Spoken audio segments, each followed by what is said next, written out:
परम शांति बाबूजी आपका स्वागत है। और आज हम एक बहुत बढ़िया टॉपिक पे बात करने वाले हैं।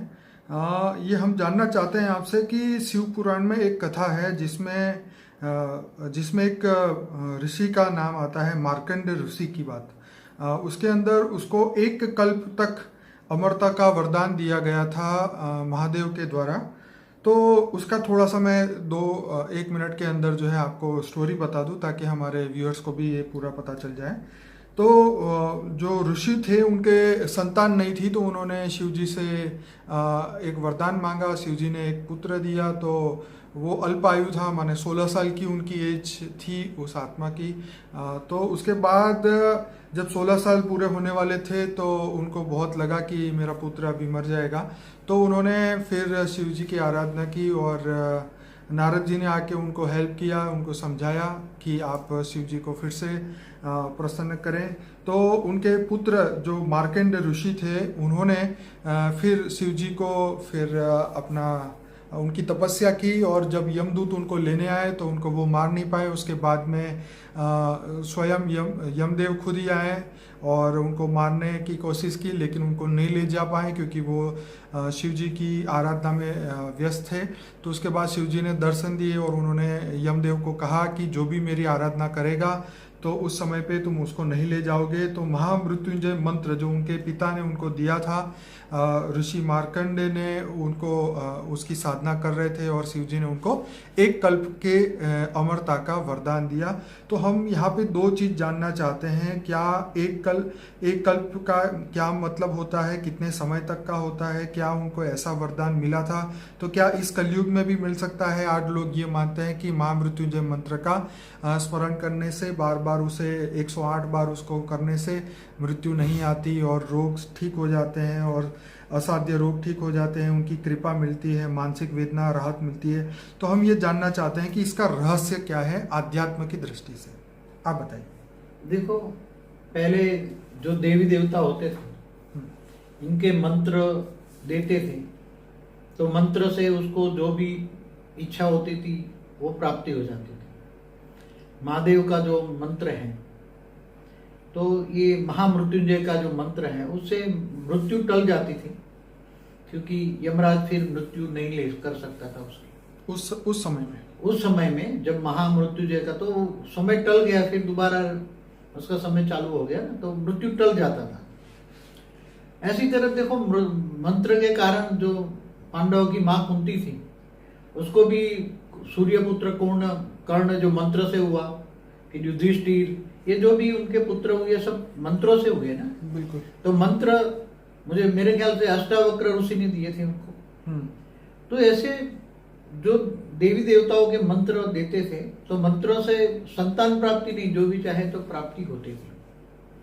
और एक कल्प माना एक ब्रह्मा का दिन होता है। एक कल्प जो होता है माना, इसके अंदर 1000 चतुर्युग होता है।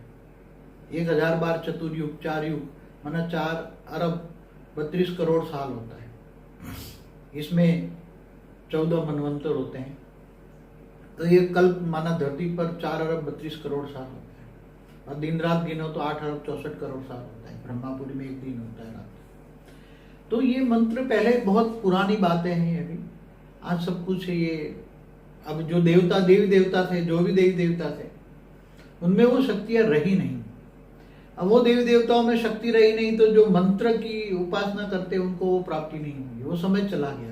समय हमेशा बदलता रहता है, ब्रह्मांड का हमेशा समय बदलता रहता है। जैसे आपको धरती पर एक एग्जाम्पल दूं, पहले हमेशा राजाशाही रही धरती पर, हमेशा राजाशाही रही। आज डेमोक्रेसी हो गई ना, तो कोई सोच सकता है कि ऐसी डेमोक्रेसी हो सकती है? कोई कल्पना भी कर सकता है कि ऐसी डेमोक्रेसी हो सकती है कि लोगों का राज रोजों पर राज और राजाशाही खत्म हो जाए। तो ऐसी तरह हर जगह, हर लेयर्स में, ऊपर के पूरे ब्रह्मांडों में परिवर्तन हो गया।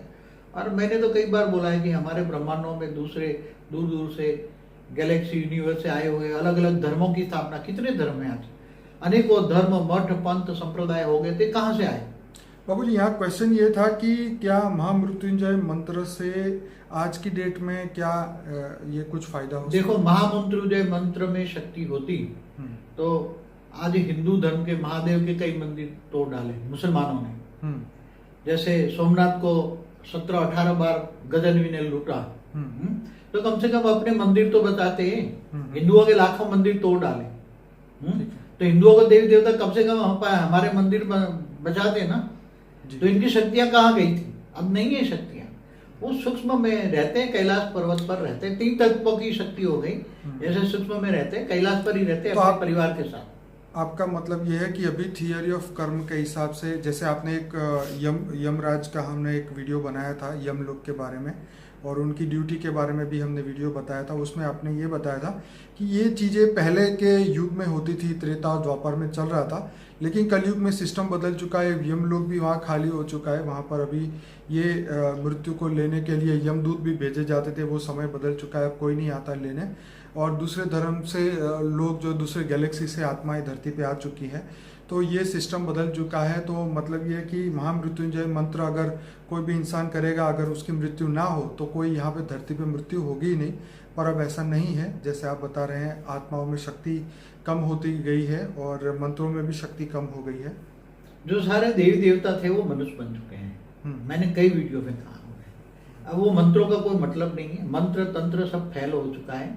मंत्र तंत्र आज जो भूत प्रेताओं तो करते हैं ना, काला जादू, काले, हमारे एक वीडियो है काला जादू पर, तो आज काला जादू चलता है, वो भूत प्रेत कर रहे हैं सब। तो क्या बापूजी मनुष्य अमर बन सकता है अगर ये मंत्र करता रहे तो, दिन रात 24 घंटे? देखो, धरती पर मृत्यु लोक में तो कभी कोई अमर नहीं हो सकता। ठीक है।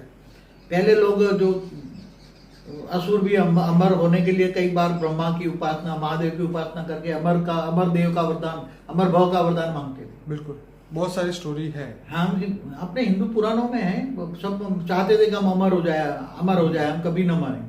मगर मृत्यु लोक है, मृत्यु लोक में तो राम और कृष्ण भी आए, चाहे ऑलमाइटी भी आता है जाए, तो भी ये मृत्यु लोक में कोई अमर नहीं हो सकता। ये 5 तत्वों का शरीर, जैसे सतयुग में ज्यादा से ज्यादा 1 लाख साल की उम्र होती थी।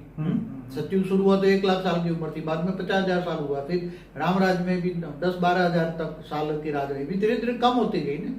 जैसे जैसे सतयुग, त्रेता, द्वापर, कलयुग, वायुमंडल खराब होता गया, धरती पर तत्वों में भारीपन आता गया, ऐसे स्थूल तत्व, मनुष्य के 5 तत्वों का पुतला भी भारीपन हो गया, इसलिए आत्मा उसमें दब पड़ी, आत्माओं की शक्तियां खत्म हो चुकी है। अभी तो देखो ये सब कुछ बदल चुका है। जो हमारे वेदों, उपनिषद, पुराणों में जो भी लिखी है, केवल एक ब्रह्मांड की कहानी है। कितनी? एक ब्रह्मांड के ब्रह्मा, विष्णु, शिव शंकर की कहानी, एक ब्रह्मांड की कहानी। ब्रह्मांड बहुत छोटा यूनिट है, महाब्रह्मांड एक गैलेक्सी, यूनिवर्स है, इससे ऊपर मल्टीवर्स है। तो ये दूर दूर से ग्रेट यूनिवर्स से लोग बहुत आए हैं, और हमारे जो ग्रहों पर भी उन्होंने कंट्रोल किया है।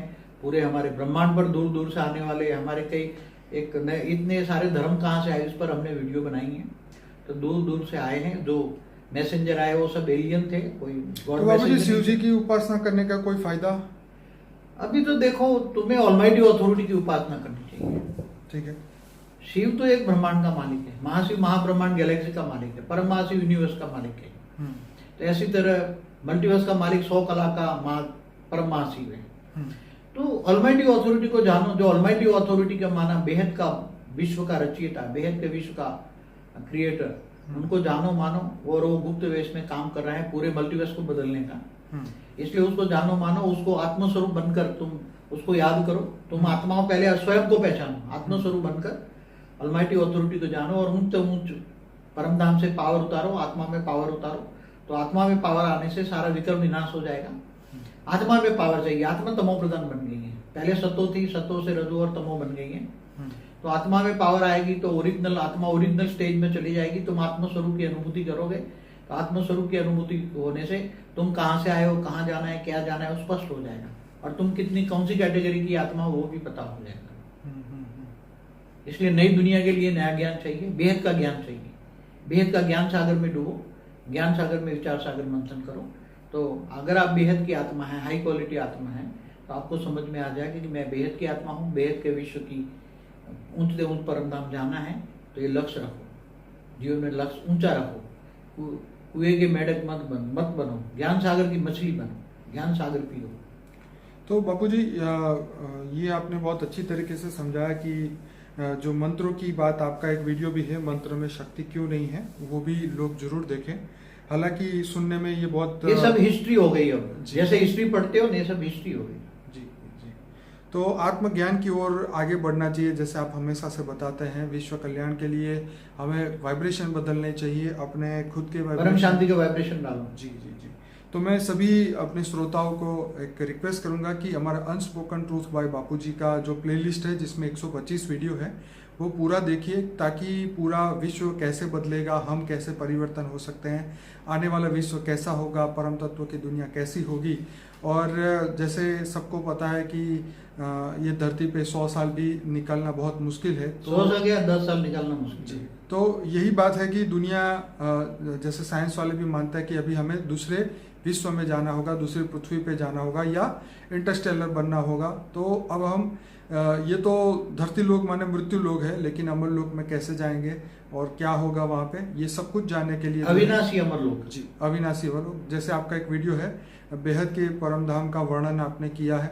तो सभी आत्माओं को रिक्वेस्ट है कि बापूजी के बहुत बढ़िया वीडियो है, लाइफ आफ्टर डेथ, कारण शरीर, सूक्ष्म शरीर और विश्व परिवर्तन के ऊपर पूरा एक प्लेलिस्ट है फॉर द बिगिनर करके, मेडिटेशन का भी प्लेलिस्ट है।